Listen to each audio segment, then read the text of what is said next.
I remember when I once went to some meeting in Kerala and I told them, you guys don't know culture. It was a meeting full of people on the left. I said, you guys have no clue what culture is. And they got pissed as hell. I said, give me your vocabulary to speak to a traditional artist who's practicing an art form for 300 years. Give me a vocabulary that you have to have a conversation on all that is important for us. You couldn't find one word. You reflected on the word as a body of sound, which is a sound separate or not simply restricted to its semantic content. That is not just restricted to its meaning, literal, like what a word means, but also what a word is as a sound.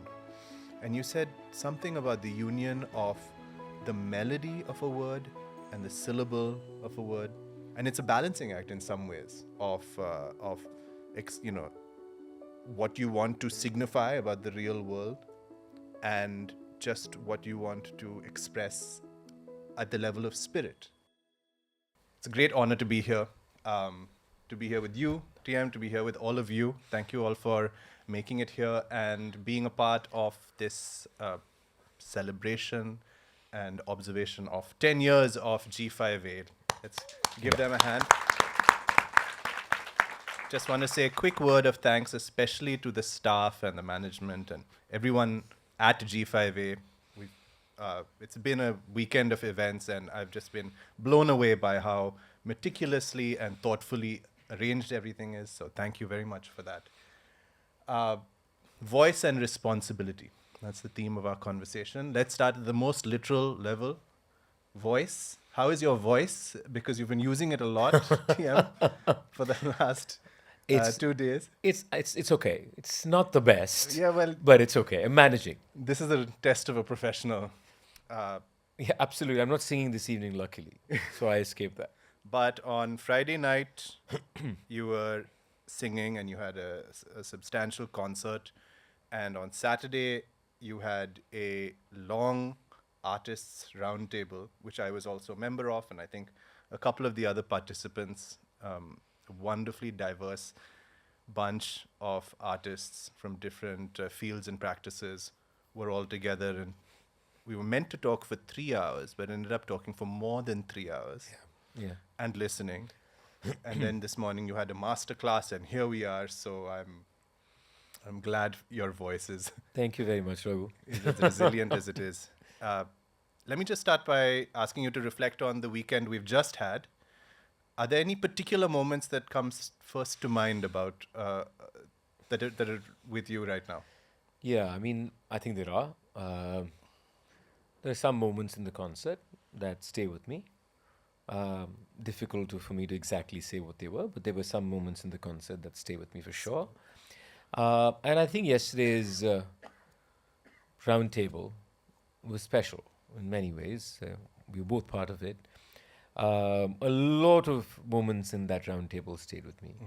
I think it was the kind of just the bare honesty of the sharing. That's so rare, and it was from every participant. We were like 14 or 15 of us, right? Yeah. And I think there was something deeply moving about it, and also shook you up in some manner. It did both. This also like it did, and I think that was something that I'll keep thinking about. A lot of those words that we discussed, thoughts will stay with me. This morning was also, a lot of special things, I guess. Yeah, well, you know what? If there's too much, we can pluck them out one by one. Yeah, I think so. But I'll just say this morning, it's very, it's not easy to have a master class with people watching. So unfortunately, when we say master class here, we generally think it's a workshop. So what we actually did was we were in class looking at each other, and everybody just watches.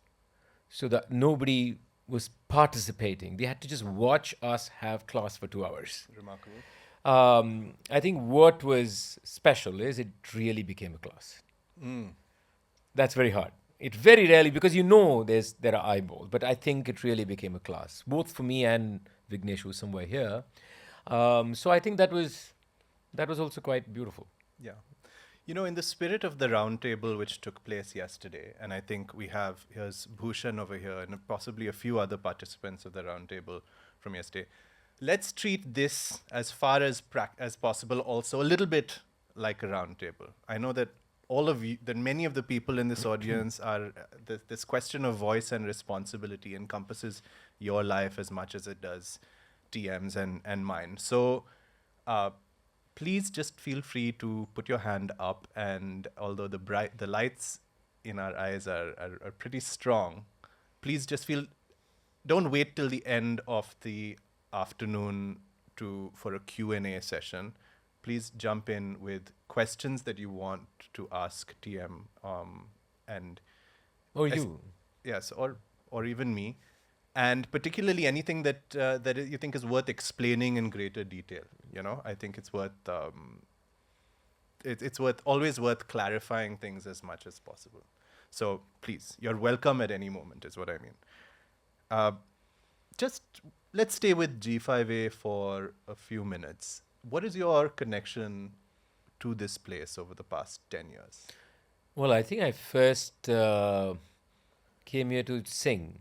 I just sang a concert. I think it was hosted by a different organization, and I did a kind of a workshop here, and I did a class. So it was more a space then, and then after Anuradha pushed me, I became an advisory member, and after which I think there's been many years of working together. Fundamentally, there were 2 festivals that I curated as a guest curator called Shudat. And the idea even then was to mess it up a bit in the sense, and make it a space where multiple conversations, difficult tunes, diverse movements all kind of come together. So there are moments of silence, moments of ecstasy, moments of tears, all happening, which is pretty much what our lives are. And I very strongly believe that's what a festival should be. There should be this interconnection between these various human experiences within an umbrella that you may construct. And we did 2 festivals. That was quite incredible, curating 2 festivals with Anuradha and everybody G5A. So I have a very close bond with not just the building, but everybody in G5A. It's family, pretty much. And it's glad that I'm back here spending a weekend. So I think this is a very special place in many ways, because I like the idea that sometimes small things, not sometimes, always small things are beautiful. And I think what we need in the world is not one big thing. In all contexts, we need many small things. We need many small And I think the problem is you all want one big revolution. We need many small revolutions. So Yeah. I guess that's how I look at it. Yeah, well, there was a small big thing that was going to be taking place here. We learned yesterday that TM was meant to be performing here in G5A in February with Ustad Zakir Hussain, which unfortunately, of course, is not going to take place. I think you have never Actually, we performed never together. did.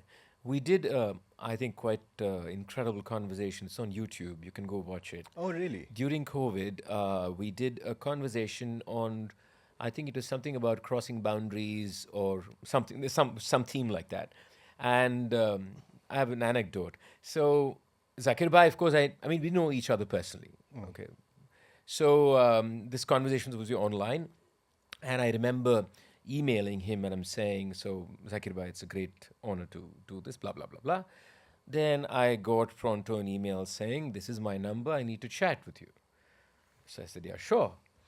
So I picked up the phone, I called him one morning and he picks up the phone and the first thing he told me,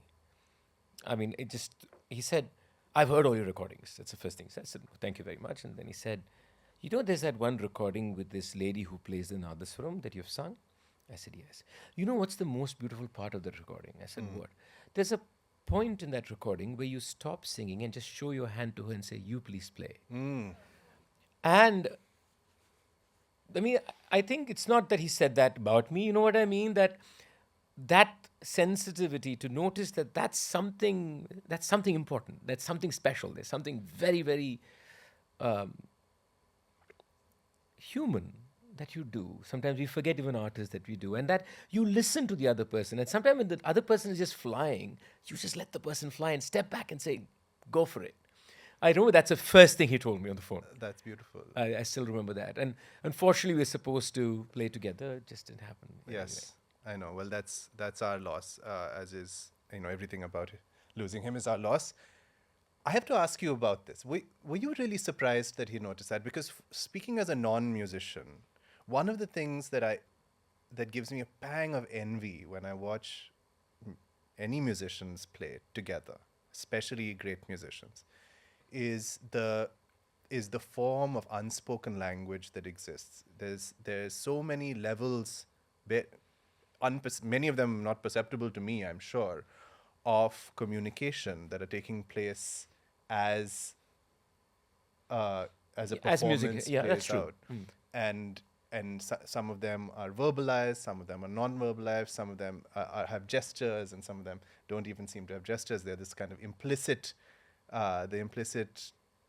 training. Yes. I feel that this is a subject that I want to carry forward into a question about how we collaborate and communicate and do things together in the world.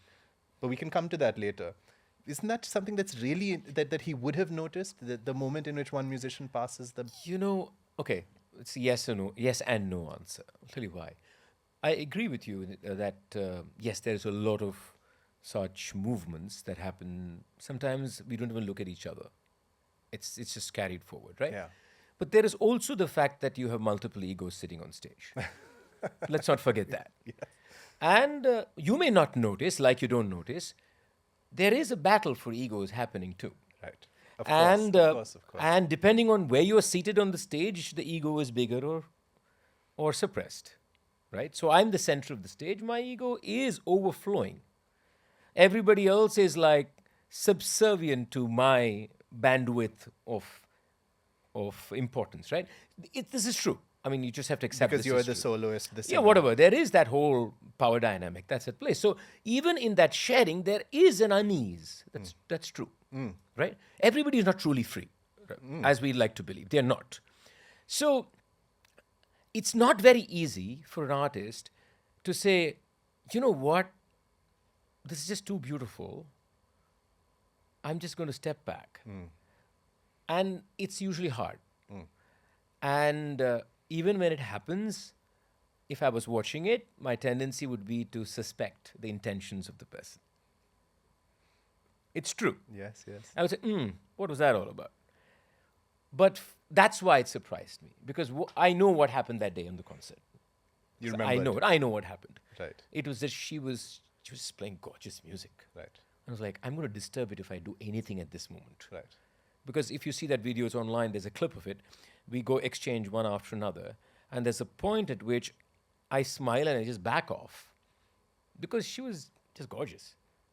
Right? And that's why it surprised me. That he didn't pick only the music, he picked something on my face, something in the body. And that artist can pick, if you really look. But because it is this world of power, it usually doesn't happen so easily. As much as the audience may think. Of course. But it does not. It does not. There's usually somebody curating that change of baton too. So, yeah. That's why I say yes and no answer. Of course. I can understand that. You're saying ego, and we tend to think of ego as being a negative thing. No, I don't mean that manner. It's just, it can get there too. Okay. It's not that it doesn't. I mean, there are concerts where there's a tug of war happening on stage, I show you. Yeah. And I'll be like, what the hell are you guys doing on stage, man? Stop. That too happens. But there is this whole ego. It's the enthusiasm to step in. Sometimes it's just that too. Sometimes it's just that in a conversation it happens too, right? Yes, Sometimes in the enthusiasm somebody is speaking, not because they don't want to let the other person. It's just excitement at some level. Yes, that too happens. Of course it does. Yes. There was a little bit of this at the round table yesterday afternoon, when it had already gone on for 3 hours. And at this point, the connections were starting to form, and people were starting to get sort of impassioned. And so it wasn't that anyone was cutting each other off or trying to, but as soon as it seemed like the conversation was going to end, someone would say, "But can I just add one more thing?" And suddenly, then it was 3.5 hours. And it was a little bit of an ego issue there as well, but in the best sense. So, is there a way to identify that YouTube video in case anyone wants to go? Yeah, you just have to look for TM Krishna and Kali Shabi. You'll find it. And the raga is Kapi. Okay, lovely. You'll find it, yeah. I noticed all of many. I mean, the Friday evening and the performance that took place right here. Actually, it's amazing to me that I'm sitting in the spot where this performance took place. Was a beautiful experience for me for numerous reasons. I told TM some of this. One was that prior to the concert, I saw the invitation and it said 7:30 to 11 p.m. And honestly, I kind of had chills because I thought, oh my God, it's 3.5 hours of music. I don't know if I'm really capable of maintaining that focus and that attention. Am I going to like be in trouble? Of course, as it turned out, it was effortless. It was a privilege, a pleasure. Let's just say it was a pleasure to be there in a moment of attention, in a moment where attention was demanded, available, and rewarded with this music and with the ability to watch what's happening on stage. Wonderful. Then in the second half, so I was sitting there thinking a little bit about attention and the nature and the condition of my own attention and focus. And then in the second half of the program, this was one of the highlights of this weekend for me. TM veered away from what you might think of as the classical repertoire, and first began singing a melody that was quite familiar, but with words that weren't, and turned out to be the national anthem, or the melody of the national anthem, though not with. So they're the verses, the unsung verses of the anthem. So Oh, I was just going to really? clarify. So the anthem was written as a I song. had no idea. And it has 5 verses originally. So we chose one verse as the anthem. So it's 5 verses. It's quite an exquisite song. It's an oeuvre by itself in many ways. Amazing. And to me, the first verse which I sing, so it's the other 4 verses. I think I sang 3 of them. So I started singing them. Sorry, I interrupted. No. I started singing them sometime before COVID, when I was deeply disturbed by everything that was going on. Yes. And Sometime I before think, COVID. yeah, I think it was 17 or maybe even 17 or 18. I picked it up one day and I was just moved reading it. I just started singing them. And it's in Bangla. It's in Bangla. So the original song is Sanskritized Bangla, basically. I just started singing the other verses. And every one of those verses are just stunning. The first verse is, "This is a land of Hindus, Buddhists, Jainas, Christians, Musliman." I wish that was part of our anthem. I wish we had chosen that as part of our anthem. Every time I sing, like, what did we do with my brain? Anyway. Listen, TM, anyone who objects to that verse would just as happily dispose of the anthem, whatever. Possibly. Yeah. Right now it's may possible. yet Yeah. happen, so. And it's a beautiful, if you look at the other verses, it's about this whole, the traveler on the rugged road, and the struggle of traveling on multiple rugged roads.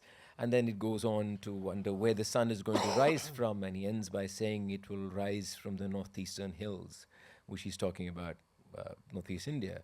So it's both visual. We've taken the physical part of the song, which is a geographical description, but there's an emotional idea of India. And actually, he says that at that time India is in sadness. It's in darkness. Actually, yeah, that's how that one of the verses, it says, it's dark, it's sad. When will the sun rise from behind the northeast hills? Wow. It's something. Wow. And, there was something else happening in that moment, though I want to talk about what you sang subsequently to that. Listening to the melody of the national anthem, which holds so much power for us, it's so emotive. but without the familiar words, somehow transformed it. I'm trying to find the right word for it. It did not diffused it, but it sort of refracted it in a way that gave it new emotional purchase for me. Can you say more? I'm very interested in this. Well, I'm trying not to be a little bit too blunt, and I don't want anyone to dislike me for what I say now, but sometimes I don't like the national anthem anymore. Or rather, I have a reaction to it that's like aggravated, because of the ways any national symbol Yeah, is I mean, being that's forced true. on Yeah. us in twisted form. Other times, I adore the national anthem, and in recent years, I've learnt that actually the national anthem is not something to cede to people, to other people, but something to hold on to and to own as something that belongs to you and to your Yeah, values. absolutely. And this was another way of rediscovering that. It can to defamiliarize the national anthem and encounter it through new verses, through new sounds, and and to treat it as something rediscoverable as opposed to totally well known and like rigid. Yeah, I think the problem is when we create this idea of the national anthem, there's this almost monochromatic notion of how you respond to it, right? It's monochromatic. It's conditioned that the anthem, the name itself says everybody has to respond to it in this manner. Yes. Forget about the government rules and regulations. We'll keep that aside. But keeping that aside, it's emotionally we're all tuned. So actually sometimes we've forgotten it's a song. Let's be very clear. If I Yes, just it's say a Jana Gana song. Mana is a song, then I think each of us will even experience it differently. The multiplicity of that one melody, words kept aside, is not felt by all of us. It's actually a gorgeously constructed melody. Yes. It's the simplest melody, but the man has done magic. Yes. But who thinks of the anthem like in that manner, right? So I think you're right in the way that we need to find our relationship with it. Yes. In some manner. You're right. It's a melody. It should exist as sort of multifariously as any song does. Since Vande Mataram has been large in the political national conversation recently, I recently learned that there was a debate, and a very sensible debate, about whether Vande Mataram or Jana Gana Mana should be the national anthem.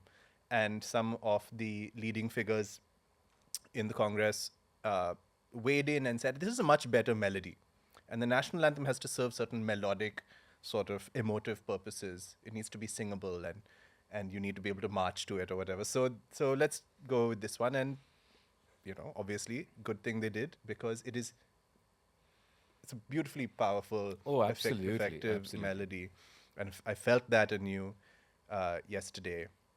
And then you followed it with another extremely emotive melody, which was Hum Dekhenge. So, again, defamiliarized slightly, because Hum Dekhenge, in case anyone missed it, is an Urdu song that became an anthem of sorts during the constitutional movement around the time of the CAA and RC laws in 2019-2020. For people who were following or involved in that movement, the power of that song is very strong. And of course, it's been a part of many social movements over time. That evening, 2 evenings ago, as you gently brought that, and you were being very gentle. I don't know exactly how you perform all the time, but you were being extremely gentle that the entire evening. And you brought out this melody, and you were singing it not just in Urdu, but in Urdu, and then transitioning to Kannada, and then to Tamil, Malayalam. and then Malayalam, is it? and Malayalam. Right. And I could have wept, to be honest, but I was just very, very happy. And afterwards, when the concert was done and I came up to speak to you, I said, and of course, TM, you did this on December 19th. 2 evenings ago was December 19th, which was in 2019. December 19th was the day of the biggest protests all over the country. Protests, but celebrations. It was all over the country, in every major city, in all sorts of small towns. The country was celebrating the Constitution and the idea of our unity as people. And I think TM didn't realize that it was December 19th. It was actually just serendipity that he had sung on December 19th and commemorated serendipitously what had happened 6 years before. So just tell me a little bit about the choice, since it wasn't explicitly to commemorate the date. Tell me about the choice to sing that and the way you did with the multiple languages. So the multiple languages happened when I sang it in Delhi during the protests. Right. So I was on the flight flying into Delhi. It was just, I think elections were January end 2020. Delhi elections, from my memories, right? Yes. Right?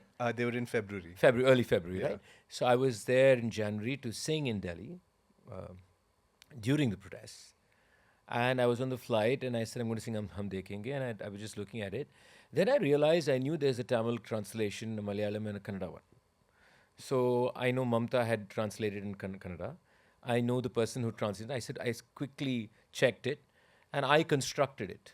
Ah, lovely. So I said I'm going to take each verse in different languages and I'm going to bring it together. Required some musical rearrangement. So I actually did on the flight to Delhi. And I sang it for the first time there. And yes, I mean, as far as Day Before Yesterday goes, I never decide what I'm going to sing. I just like to just let it kind of figure itself out through the concert. Somehow it does. And I was literally flipping pages. I see. And I flipped a page and I saw Hum Dekhenge and I said, I'm singing it. That's all. There's actually no other process involved at all. I just flipped the page, I saw Hum Dekhenge, I said, yeah, let's sing it. And I started singing it. In That's it. G5A, 10th year celebration, December 19th, Hum Dekhenge. I think it's enough to make you believe in signs and symbols. Yes, absolutely, yeah. It was beautiful. And it also something else very, very, very small happened that during that concert. Earlier on in the concert, TM, you had decided that you weren't going to do the kind of the pedagogical style of presentation. I usually now don't do it at all. So Yeah. it's kind of it's not part of how I generally do my concerts in general. So the traditional pedagogy of singing a Carnatic concert is not there in my presentation at all. Right. So it's just a feeling. that I No, sing. but you had a moment of reflection, which you kind of reflected out loud, and you said, you sort of said something about the lyric that had just come out, and I think you're obviously just thinking aloud, and you said, but I was paying attention, so I knew I was going to have to talk to you, so I was taking close notes, and you said. You reflected on the word as a body of sound, which is a sound separate or not simply restricted to its semantic content. That is not just restricted to its meaning, literal, like what a word means, but also what a word is as a sound.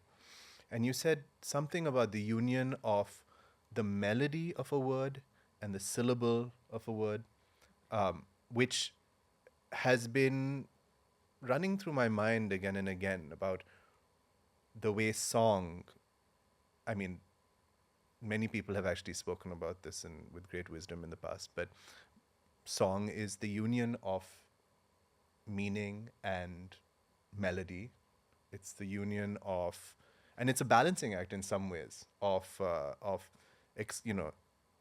what you want to signify about the real world and just what you want to express at the level of spirit, how you want to convey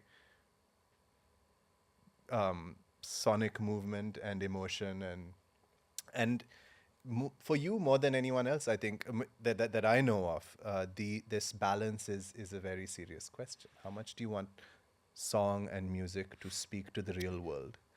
And how Yeah, much it's we talked about it this morning actually in our class. It's an interesting question, and there's a two-part answer. Sure, actually. I'm sure it could be more. It than could be two more. I'm going to parts. make it just short. In its most profound sense, I think in song, the word is not its semantic meaning. Right. It's not. I'm just going to say it's not. And that's kind of difficult to grapple because the only way we enter a song is through semantic meaning often. We kind of associate, say, the word meaning with a melodic flow. We'll associate emotive, we'll transfer emotions from one to another, etc. But to me, it's just the way the consonants and the vowels interact with each other. What's the most beautiful thing about language? It's about the ways these consonants and these vowels almost play with each other, give room to each other, truncate once where they want to say something, irrespective of what he's saying.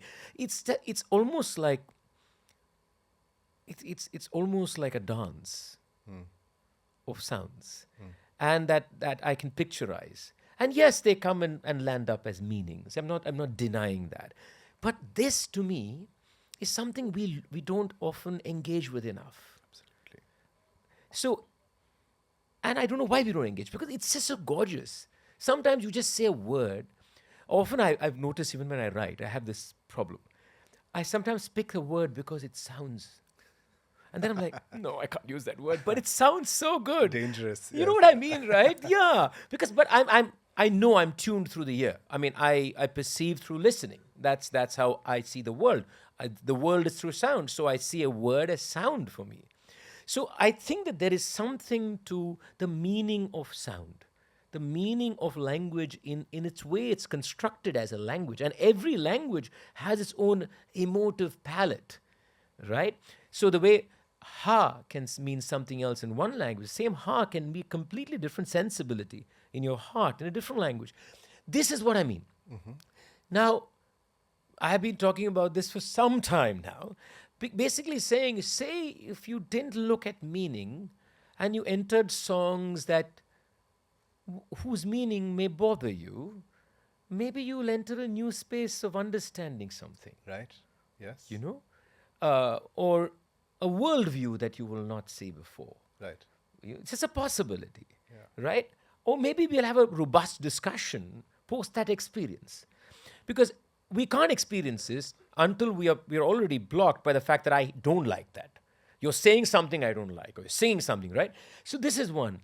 At the same time, I completely understand the role of word meaning. There's no doubt about it. We all use it. I use it, and I use it even overtly in what I do. So many times I sing a song to make a damn point, right? So I think both exist. Yeah. It's another thing too. If you notice, there's some great poetry, which sounds great read.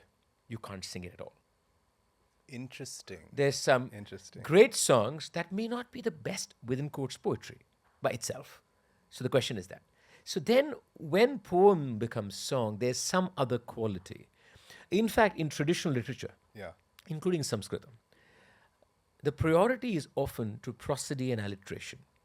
You're allowed to change the way a word is constructed, even if its meaning is going to go, as long as it fits prosody and alliteration. That's something so profoundly beautiful. Yes. Yes, Right. it is. And that says something about how people perceive language too.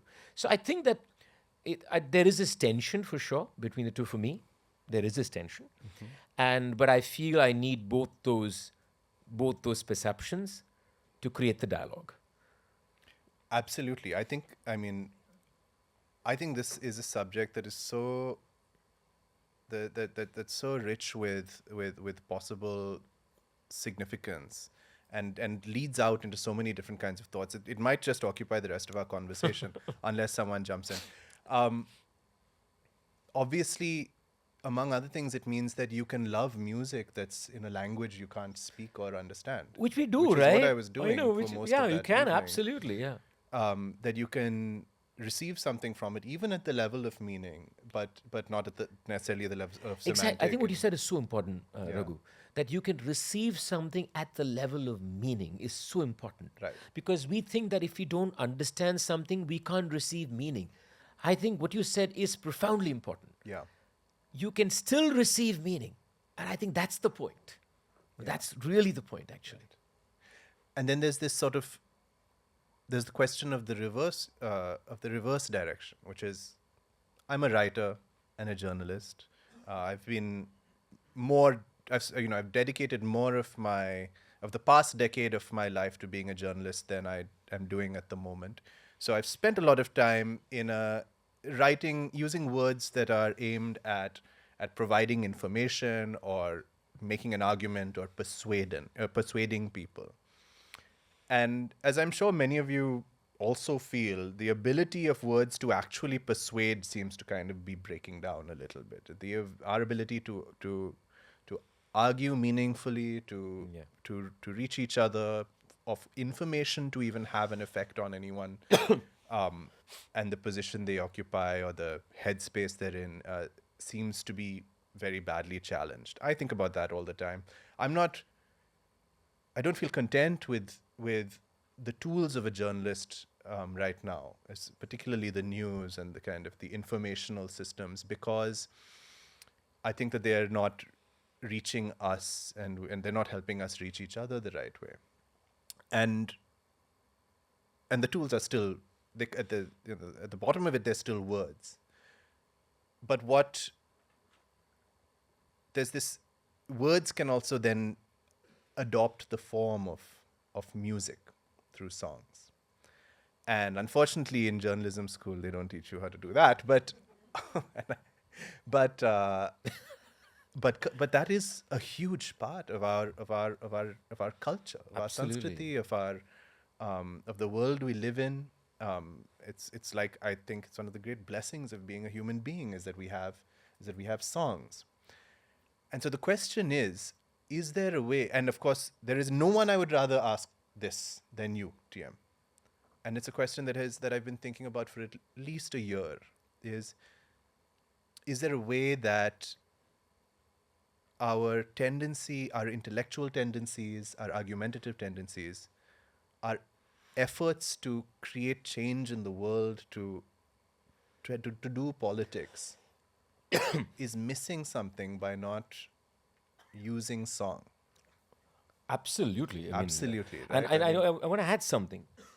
The other problem in the way we use song is that we use song like it's a protest march. Yeah. The literality. Actually, we use songs like the way we write an article today. Think of Hum Dekhenge. Right. It's the most indirect, most subtle way of awakening a person. Forget about all the various things. I mean, it's about a person, about people. It's about your interior, and it's about the exterior. It's a beautiful conversation about the interior, exterior, and about that which is not tangible. All coming into one entire song, right? Now, unfortunately, when we write songs, which are hopefully for making change, we write them as if we're writing some protest slogans. Slogans, right. Right? Right. That's not a song at all. Nah. It's not even a song. It's a slogan. And that kind of an agenda is so literal, it's not going to grow. Now, you could ask this, let's ask another question. It's a melodic podcast. Yeah, that's true. Think of why Hum Dekhenge kept coming back. Yeah. And in its every avatar, it has had a new meaning, new sensibility. Now, not all songs have that quality. So there's something about the creation itself. Okay? What is it about that creation? I think it is the fact that it allows for these fabulous little gaps in between, in how you can internalize it and how it can touch you at moments when you need to be in contact with it. Yes. And you'll find your meaning to collectively gather around it, which is exactly what happened. Yes, there was some context, there was some IIT professor and all the stories. Yes, but for that to happen, yet it had something else had to happen to the song. It would mean some of the song.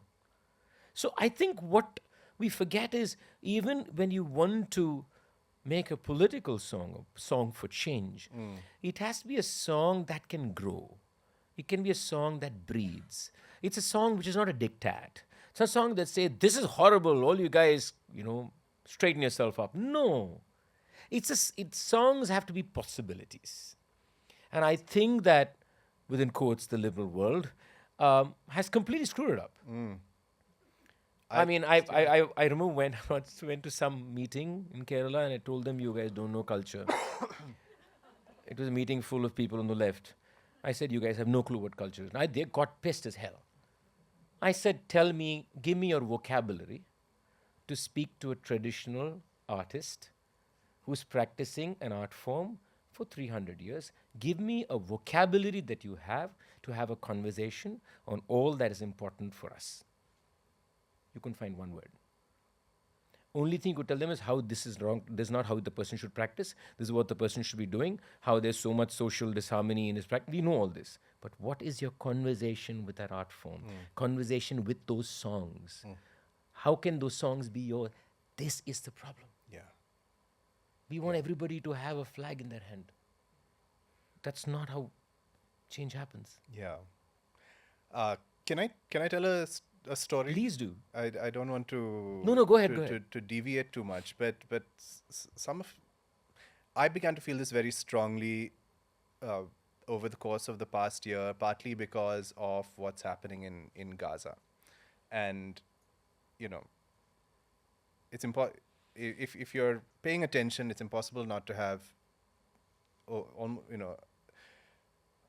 incredibly very powerful emotions about it, and one of those emotions is grief, because you may feel very angry, you may feel motivated to try and do something, but mostly you're aware that there's not much that That's you can true. do, and what's I think a very appropriate emotion is to feel grief about all that's being destroyed there. On a side note, I want to give you kudos, TM, for having made some very powerful statements about the situation in Palestine before 2023. So you deserve credit for speaking up before it was, so grotesquely obvious. Anyway, in November of 2024, I was in New York City.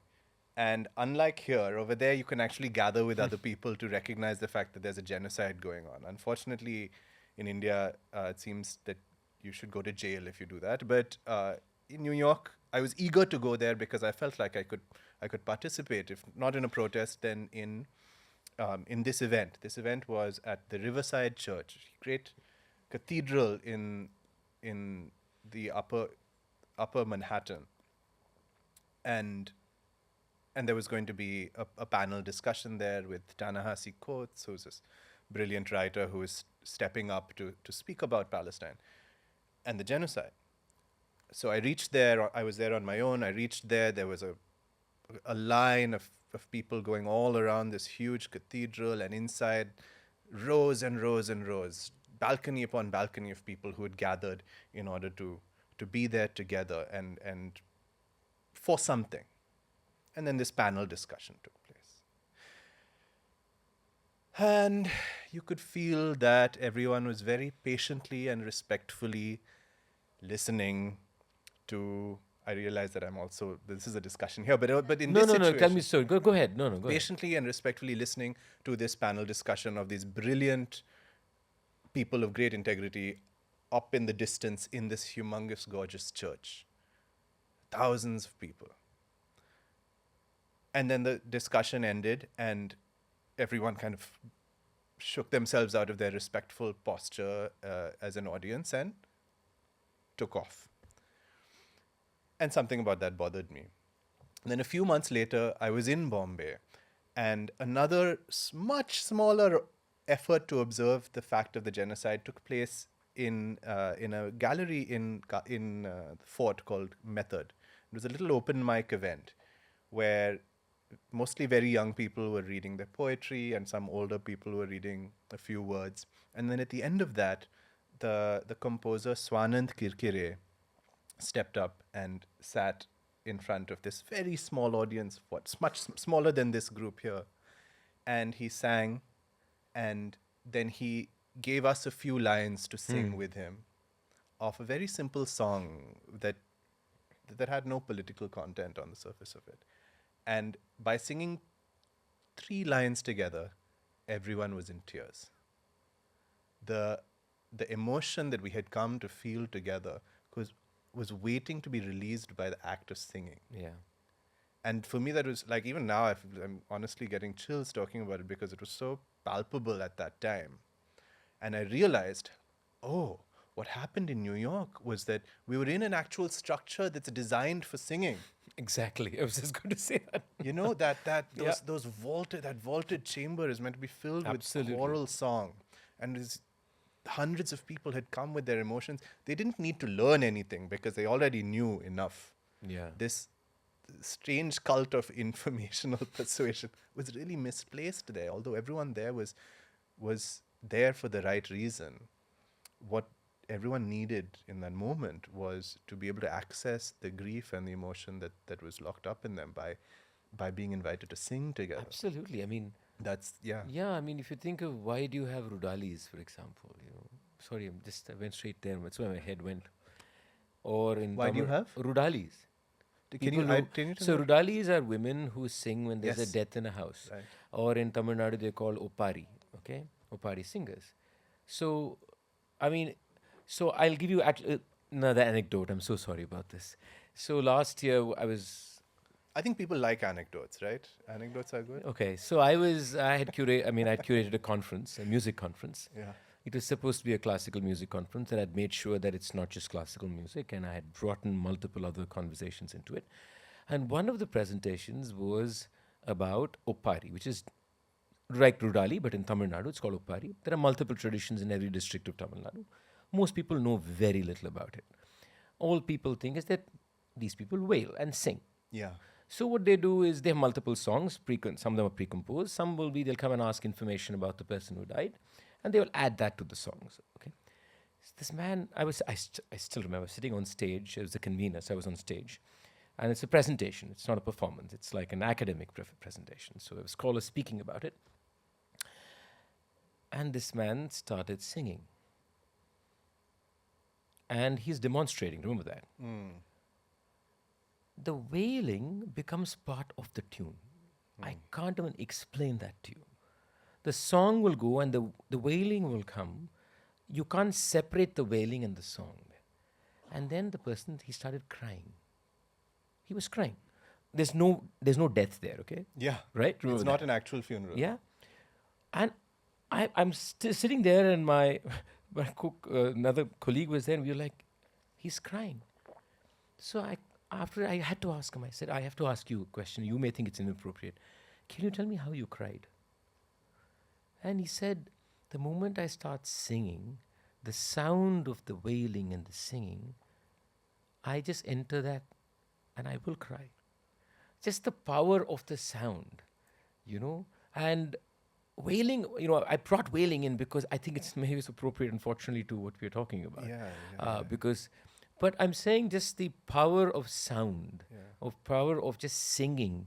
And when you say voice and responsibility, is the voice made for speaking or singing? I don't know. It's just one of those questions. But I think, like you said, there's something else that happens when you sing, when you share, which is, I think there is a certain freedom that happens in that simple act. Yeah. Right? Yeah. Which is like in class, I tell my students if they don't get their voice, I'll say just scream. I actually say scream. Just scream. Nothing will happen to your voice. Just scream. It's like you want to just break something, right? And I think your voice shatters things when it sings, if that's the word. And I think that's when things just explode. You cry and you're joyful or anything. Yeah. Yeah, I think it's quite something. And this so it's really obvious when you think about any one of you and your personal relationship, how you feel when you're singing. if you're like me, it doesn't happen that very often in public. And you can insert joke here about how that's a good thing, etc. But but I don't. The way in my lifestyle, there's no space for public collective singing at all. And I mean, yeah, it's I maybe mean, we unless should maybe we should start doing that. well, that's sort Like of a concerted effort. yeah. That we come together not to speak about politics or anything. We come together to sing. Yeah. You know, just share about human experiences and, you know, build a community of just people who'll sing every Sunday or something. I don't know. You know, that's the thing about responsibility. I think that this question ties together so much. It ties together the question of whether we're trying to persuade with information or whether we're trying to persuade with feeling. It's a question of whether we're trying to change the world through political activism and organizing, or whether we're just trying to change the sort of defend ourselves from Yeah. the assault of some of the forces in the world and you know, the internet, etc. You know, to sing is literally embodied. It's emotionally. I mean, it affects your body. It comes from your body. I mean, Yeah. I can't believe I'm saying these words to you, but Oh, it does. I mean, you're right. Go ahead. you know what I mean. I'm trying to speak of this as someone in the opposite position from you. You know, you are someone who's become a paragon of using your body to create music and using your mind to create meaning. And in my life, I only have one of those, and the other one is like more or less completely non-existent. And I just don't think, you know, it's like that seems like a problem. It seems like there's a sort of social technology that's broken down a little bit.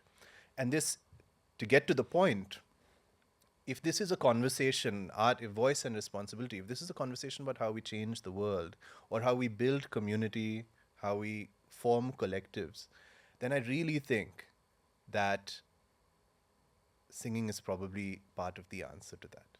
You know how the RSS Oh, yeah. it convinces people to get together because it's like, we'll show you how to swing a stick so hard that you can break someone's head.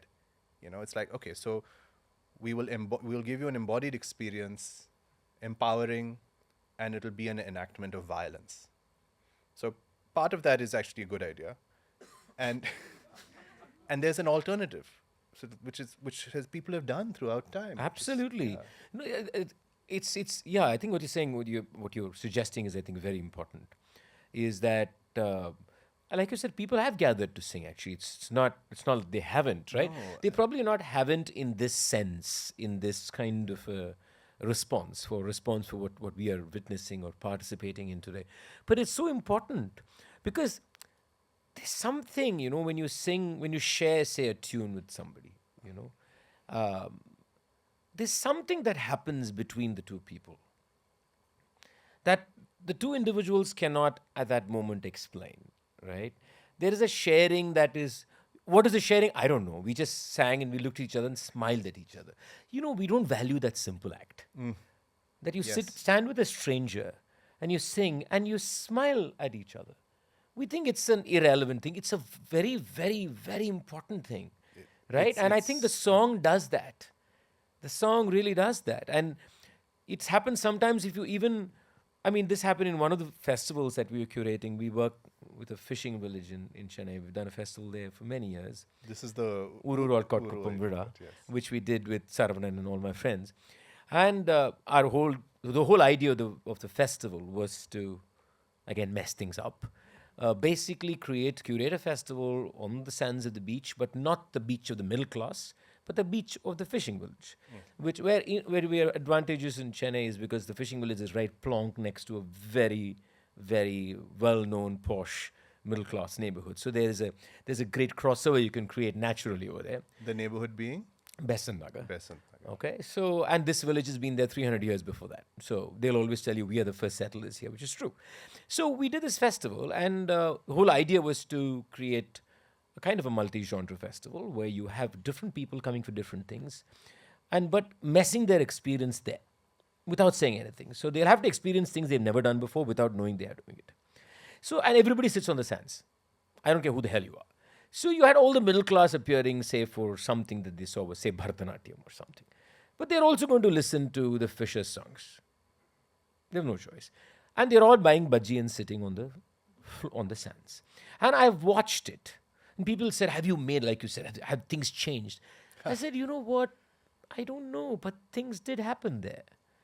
And maybe the change is, I don't know. I don't have an answer to that. I don't have an answer. Have all the people, has all the discrimination. No, it's not gone. Come on, give me a break. But you created a convergence that allowed for some loosening of something. And I remember watching these people all sit together, glued listening to music. Okay? Some knew what was going on, some didn't know what was going on. But they were sharing. Yeah. They were both looking into sharing. And what were they sharing? They've not seen each other before in their life. They don't know. Yeah. They probably will not. But my hope is the next time they probably walk into the village, they'll walk in smiling. Yeah. The next time a person from a fisher will not feel that the other person from the other side of town is there to exploit him or something, you know. You create some kind of this little movement within the person that we can go back to being just individuals and maybe just being human beyond community identity, beyond all that. And that music does. Yes, which language on its own it struggles to do. Oh, it can't. You can't listen. Despite all of us writing, we all know that, like you said, it's absolutely right that it can't. Yeah, and you can't empower a fishing community to automatically write words that are going to sway someone's... Absolutely, right? So it was... When you see this happening in both in yourself and when it's happening there, it is something else. It's really something else. You know, another example is we do this little project. It's still going on. We do a project in the prison in Chennai. Okay, we started this last year. Usually in prisons they have this art 10-day camp kind of thing. They'll do something or yoga. Right. Now everything is yoga. So. Anyway, we said we don't want to do stuff like that. We want like a sustained relationship. So we worked with National Law School and said, okay, what can you do? Originally supposed to be for only death row prisoners. That was our original idea, that we do a 6-month art program where they just do art. And, you know, and we went through a workshop for ourselves. We spent an entire day with superintendents of police in jail. We spent with people who spent 25 years in jail to understand what it means. We are not saviors, right? So we had a very simple thing. We are not there to say we heal anybody. Art, everybody has access to art. Simple. Yeah. That's all it was. We said the person in prison, the inmate, has to have access. So I went there last week, okay, to just see how it was going. We've been doing it in the men's prison. We've now moved also to the women's prison. That's wonderful. I have to say, that's very, very moving. I came out, I mean, it's always going to a prison and coming out is a complicated experience. I can't even explain to you how complicated it is. Yeah. Because in one-to-one, there's joy in that exchange. And then you're looking around and saying, I mean, it's an oppressive world of people stuck there and they're loving with you and you're having this, you're singing a song with them. You actually do that. And then you're coming out and saying, okay, what happened there? How do I feel? I don't know how I feel. So go to the women's prison this time because we just started. And that happened. 2 of the inmates started singing and acting. It was profoundly moving.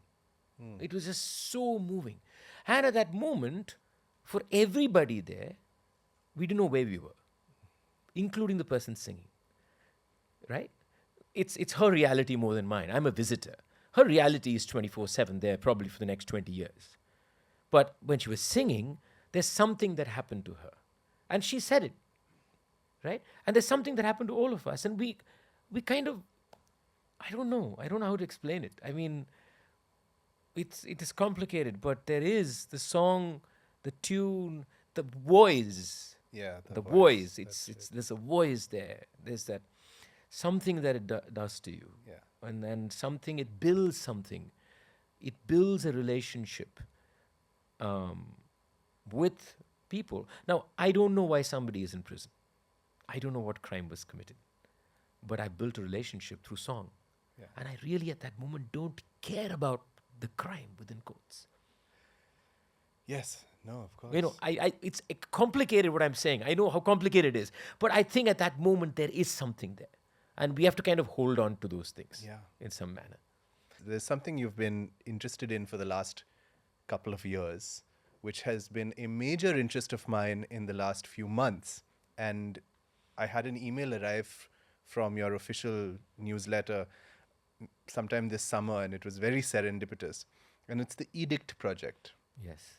So I should let you summarize what the Edict Project is, but let me ask how many people are familiar with what the Ashokan edicts are?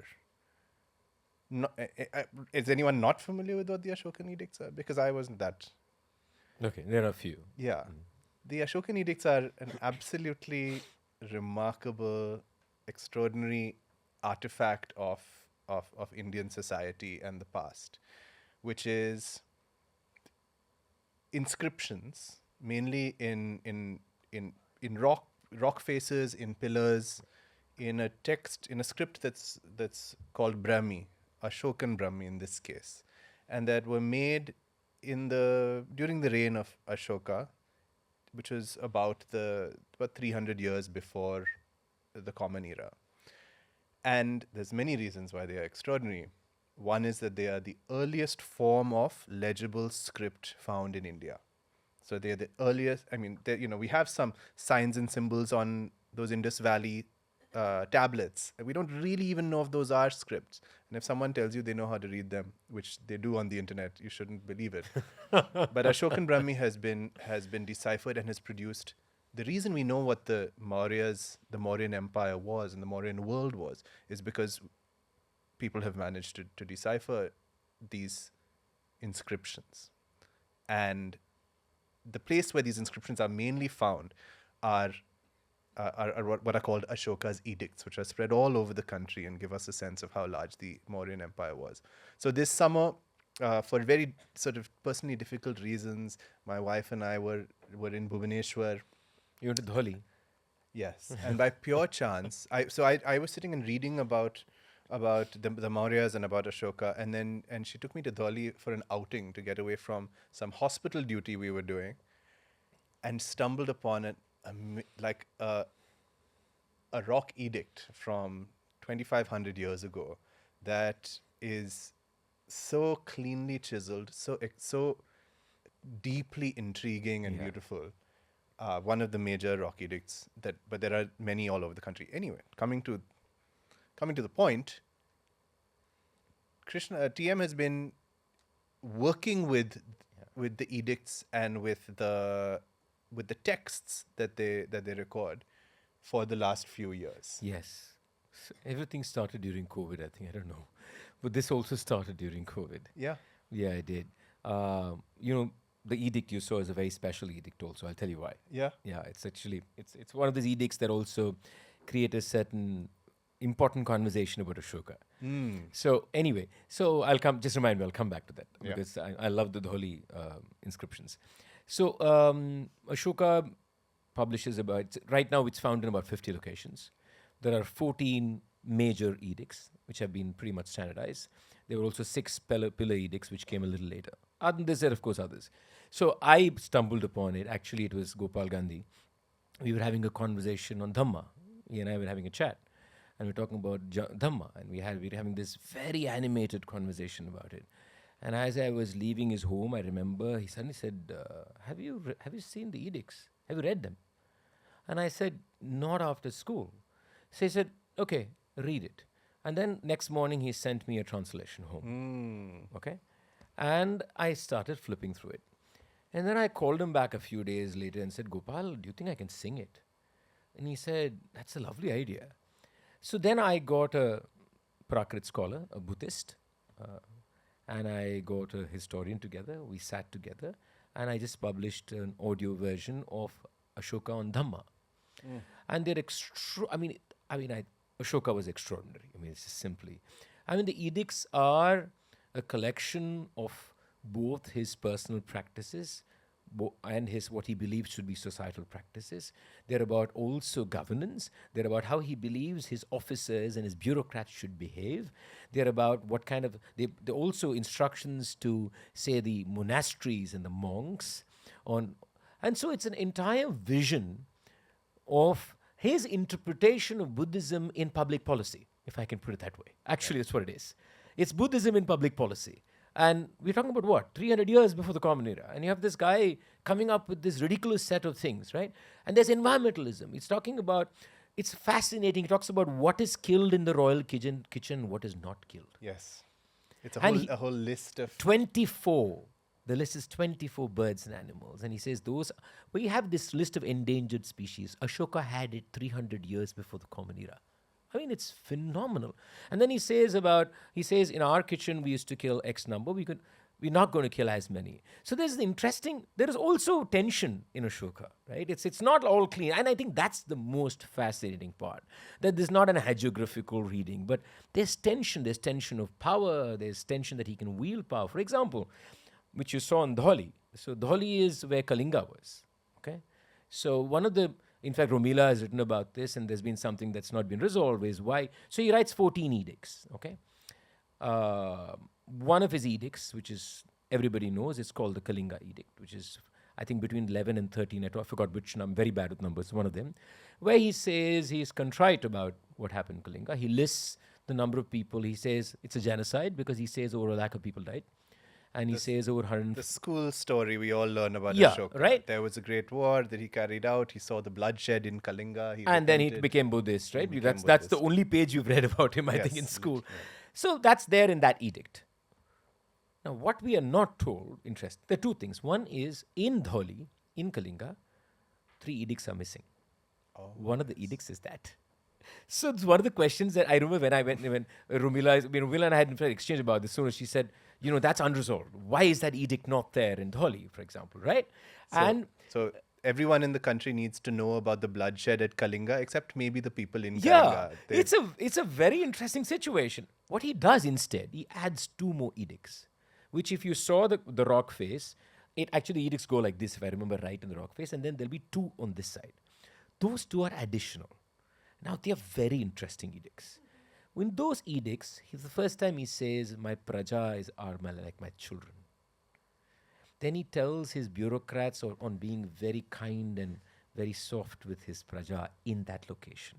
Then he tells them, even those who are in jail or who are going to be hung or something, be kind with them. So it's almost like you see this person that he knows what has happened. He's removed those 2 edicts, or somebody has probably told him, don't publish that here. He's published 2 additional edicts, which have a completely different tonality than these 3 edicts. So it's a fascinating situation of where, so is it that he is running away from blame, or is he trying to move forward? It's a very interesting situation, right? So I started singing them. And when I started singing them, let's be very clear, they were not made to be sung. That's the first problem. It's like me taking a Gazette notification and singing. Just think of it, right? In some ways, that's what it is, right? I won't pick up the present government's Gazette notification, sing anything, but nevertheless, but keeping that aside for the moment. So it's like that. So I was like, should I sing it? People are like, why are you singing? But first, then it was in a language that nobody knows how it sounds. Prakrit. It's Magadhan Prakrit. Right. We know Prakrit of the later eras, but that's more reconstructed Prakrit. So how do I figure? So I got this Prakrit scholar to just send me a recording of it. He pronounced it, and I listened to it for 3 months. I just listened to the audio of the sound, going back to, again, sound somehow. And I didn't tune it for about 4 months. 5th month, I got up one morning and I set it tune. That's it. And then now I have, because I had to create, you don't realize when word becomes song, you have to create a sonic palette for every one of those sounds. So if it's in a language where I know habit, I have habit in Tamil, I have a habit in Sanskrit. Prakrit is different from Sanskrit in how it sounds. How do I know where I extend, where I don't extend? What happens to a different sound which I've not pronounced before? So it took a long time and to tune it. And then the next time we also got other artists to collaborate. But this is extraordinary. I think that you have to take a moment to sort of see how extraordinary this is, because this is these musicians bringing back to life in song the oldest recorded Yeah. text, the oldest recorded expression we have that exists in India. We don't have a recording of any human expression prior to that. I mean, people will say that. I mean, of course, it's true that the Mahabharata is from an era that precedes that, but the Mahabharata that we have was not written down prior to that. As a text, these are the oldest texts that we've received, and they're coming back Yeah. and coming to life in song. And this time we had to do Aramaic and Greek. Because in yes. Kandahar, that's the only place where he has a text in Aramaic and Greek. Aramaic is a lost language. And there's another additional detail just to throw this in so that the beauty of the situation isn't overlooked. This very ancient text, this kind of foundational text of the Indian past, has all of these different concerns. It's a list of kitchen fowl and Yeah, exactly. but one of the really central concerns that Ashoka has is about the coexistence of Brahmanam and Shramanam. Yes. About the coexistence of the religious practitioners of Brahmanism and of these other traditions, the Shramanas, which is basically describes the Buddhists and the Jainas and Ajivikas and so on.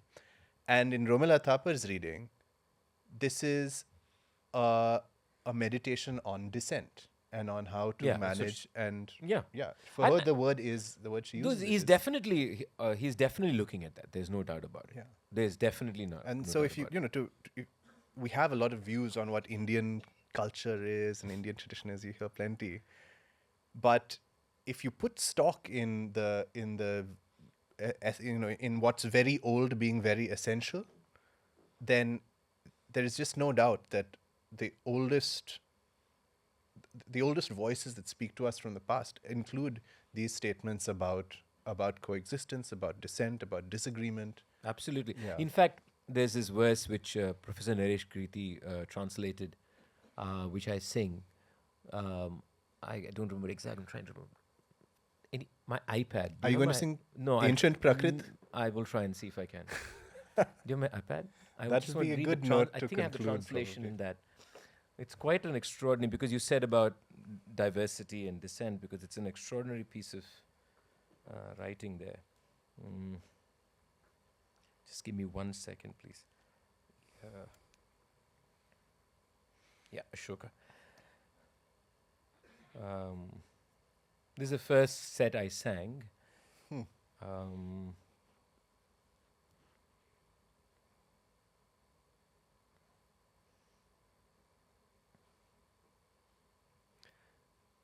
These performances of the Edict Project are also on Krishna's website and on YouTube. It's all there. So with some discussion with Professor Nainjot Lahiri. Lahiri. We worked together on that. So there's this whole verse where he talks about what is harmony, and I'm paraphrasing a bit here because I can't find the translation. I'll sing that bit for you.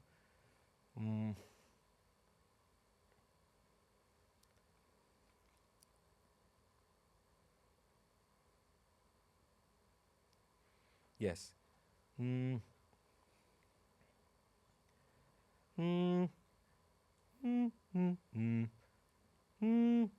Tasamavayo eva sadhu kyonti tasamavayo eva sadhu kyonti dhaumam srunaru Anyasya dhaumam srunaru annam anyasya dhammam srunaru cha susum sera jata samavayo eva sadhu. He's asking sadhu, what is harmony? Kyonti? Dhaumam srunaru, to listen to Dhamma. Then he says, listening to other people's dharma. Oh, Then he says, listening to other people's dharma willingly. So what is dhamma?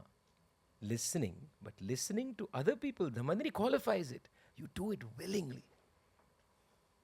It's extraordinary, truly extraordinary. Really extraordinary. My God. I don't know if I could possibly think of anything to say to top that. Anuradha, you were just about to say something. Yes, we did. We did, yeah.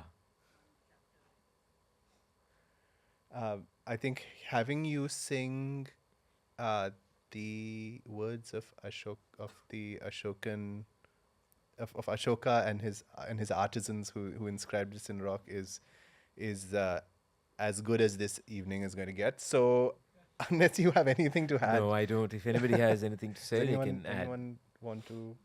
Actually, I had something to say to the mangroves question. The mangroves. Sorry, I don't know you. I just because when you said mangroves, it reminded me of a song that we did exactly for that. I know you heard the Poramboke Song. You should.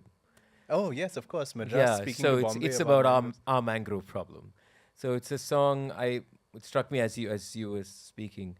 It's a song we created in 2016 in north of Chennai. You have, like in every other part of a city, you have one location which is basically where the worst things happen, the most marginalized live. And it was at one time called Blacktown during British time, right? It was where, so north of Chennai are gorgeous mangroves. Chennai has 3 rivers. People know 2. They know Adayar and they know the Coombe, of course, because it's the stinkiest river in our town. But you have another river called Kosastalayar, right, on the north. So my dear friend Nithyanand Jairam, Nithya and I, we've been working with the communities there. And I remember we were at one point saying, I was having some of the discussion. He sent me a text. And this text starts with the term Poramboke. Poramboke in Tamil is an abuse word. It actually means good for nothing, useless. It's used in every Tamil cinema today, anywhere. But the word is actually a beautiful word. It means commons.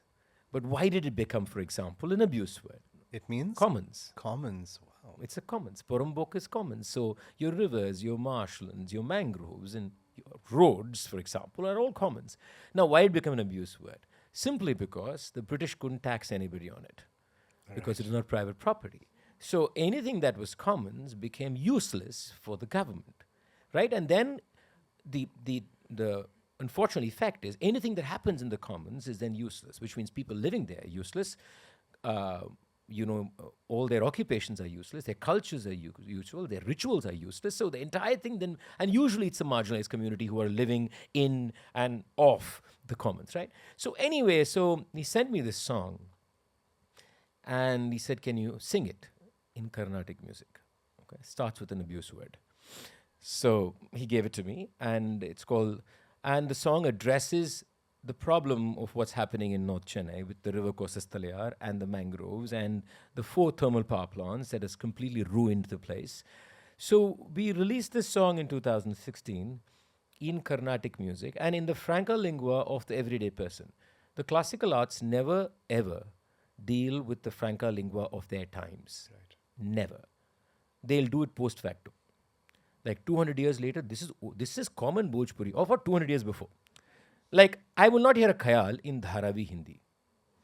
I should be hearing a khayal in Dharavi Hindi. Why not? So when we sang this song, this has words, this has English words too. This is how every common person speaks. Right? You have words like concrete, which is part of the song. So we tuned it in like what you would call Shuddh Carnatic music. And so it was why I brought this up is because when you said mangroves, my thought went there. So it was I think a quite incredible experiment with also the fact is who can connect with, say, an art form, right? It's unbelievable the number of people who got connected with the songs who have nothing to do with Carnatic music, like Zilch. Because it was both, it addressed something that mattered. It was also in a language that I really have had situations where in the railway station and some guy will tap me and say, "Sir, நீங்க தான Poramboke பாடல் பண்ணீங்க." Fabulous. Okay? That's all. I can't say, I have to say it in Tamil. I can't say any other language. You get what he said, right? So he didn't get who the hell I was. So I'm saying that, sometimes bringing different worlds together in the way we address issues also sometimes I think has its own kind of interesting effect, Yeah, if not anything else. that's it. That's the perfect postscript. Thank you so much. Thank you very much, Raghu. Thank you all. Thank you. Just another word of appreciation and celebration for G5A and their 10 years and 50 days, which is actually where we are right now, approximately. And the evening continues. So if you are not in a rush to leave, please be aware that there's some music happening up on the terrace, and you're already here. So I encourage everyone to stay and stay for the music. Anuradha, are you going to come and take a little bow over here? No? How about from over there? Thank you for having us, and thank you for having Thank you, Raghu. all of the beautiful Thank you so much for, I don't know what the word is, just a very quiet conversation. Maybe that's the best way to put it. Yeah, I really mean it. Because it's very difficult to participate in quiet conversations. It's very rare to have quiet conversations. And I think we all need more and more of that. So thank you very much for that.